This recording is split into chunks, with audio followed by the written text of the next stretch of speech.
बखर की तहसील दरिया खान में ईद कुर्बान के नजदीक आते ही मवेशी मंडी सज गई। हर तरफ कुर्बानी के छोटे बड़े जानवरों की चहल पहल। रिपोर्ट एम सईद बिशारती और आप देख रहे हैं आज तक।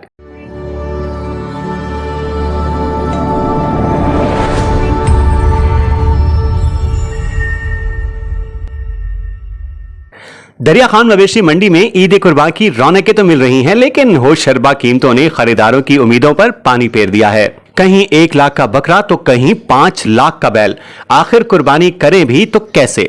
दरिया खान मवेशी मंडी में आए खरीदार परेशानी का शिकार। कुर्बानी का जज्बा और सुन्नत इब्राहिमी की पैरवी और ईद की तैयारी महंगाई के इस दौर में ख्वाब बनता जा रहा है। बखर की तहसील दरिया खान में मिल मोड़ बखर रोड पर सजने वाली मवेशी मंडी में मौजूद व्यापारी और खरीदार से जब आज तक की टीम ने पूछा तो उन्होंने कहा, बखर की चारों तहसीलों में मवेशी मंडियां तो सजी हैं, लेकिन जानवरों की कीमतें सुन्नत इब्राहिमी करने वालों की पहुंच से दूर हैं।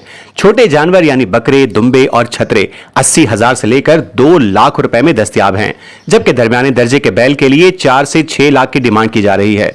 ऊंट की कीमत तो 5 लाख से शुरू होकर 30 लाख तक जा पहुंची है। दूसरी जानिब व्यापारी भी महंगाई का रोना रोते नजर आ रहे हैं। उनका कहना है कि जानवर पालने, चारा डालने, मंडी लाने और फीस देने के अखराजात इस कदर बढ़ गए हैं कि रेट कम रखना मुमकिन ही नहीं रहा। मजीद खबरों और न्यूज अपडेट्स के लिए देखते रहिए आज तक, खबर सच के साथ। आज तक न्यूज, खबर सच के साथ।